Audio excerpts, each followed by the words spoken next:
रामायण की एक अनसुनी कहानी। रावण के मर जाने के बाद मंदोदरी इस पुरुष के साथ करती थी संभोग। आइए जानते हैं मंदोदरी ने कितने पुरुषों के साथ किया संभोग। रामायण में रावण की पत्नी एक अहम किरदार है। कहा जाता है कि वह एक अप्सरा की पुत्री थी जो अत्यधिक आकर्षक थी और शक्तिशाली। रावण की पत्नी होने के नाते हर सुख और वैभव उनके कदमों में था। मगर राम से युद्ध के बाद जब रावण का अंत हो गया तो मंदोदरी की कहानी का भी पटाक्षेप हो गया। उनके बारे में अधिकांश लोगों को नहीं पता कि उन्होंने विभीषण से बाद में विवाह कर लिया था। इसके लिए भगवान राम ने ही मंदोदरी को सलाह दी थी। लंकापति रावण की मृत्यु के बाद श्री राम ने विभीषण को राजपाट सौंप दिया था। रामायण के अनुसार भगवान राम ने मंदोदरी को यह सुझाव दिया कि वह विभीषण से विवाह कर ले।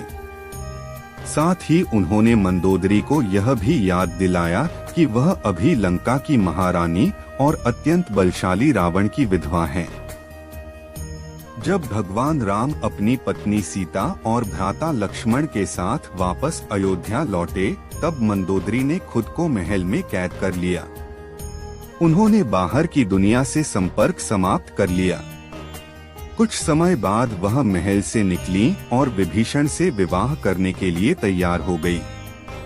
विवाह के पश्चात उन्होंने लंका के साम्राज्य को सही दिशा की ओर बढ़ाना प्रारंभ किया। रावण से विवाह के पहले की कथा भी है अनोखी। पुराणों के अनुसार मधुरा नाम की अप्सरा कैलाश पहुंची। देवी पार्वती को वहां न देखकर वह भगवान शिव को आकर्षित करने का प्रयत्न करने लगी। जब पार्वती वहां पहुंची तो भगवान शिव की देह की भस्म को मधुरा के शरीर पर देखकर क्रोधित हो गईं और मधुरा को 12 साल तक मेढक बनने का श्राप दे दिया। भगवान शिव के कहने पर माता पार्वती ने कहा कि कठोर तप के बाद ही मधुरा अपने असल स्वरूप में आ सकती है। इस बीच असुरों के देवता मयासुर और उनकी अप्सरा पत्नी हेमा के 2 पुत्र थे, लेकिन वे एक पुत्री की कामना में कठोर तप कर रहे थे। तभी मधुरा के श्राप के 12 वर्ष भी पूरे हो गए और वह अपने असली स्वरूप में आ गई। कुएं से बाहर निकलने के लिए जब मधुरा ने मदद के लिए आवाज लगाई तो हेमा और मयासुर वहां आ गए। बाद में उन दोनों ने मधुरा को गोद ले लिया और उसका नाम रखा मंदोदरी। रावण का मंदोदरी से विवाह। एक बार मयासुर से मिलने के लिए रावण आया और मंदोदरी की खूबसूरती को देखकर आसक्त हो गया।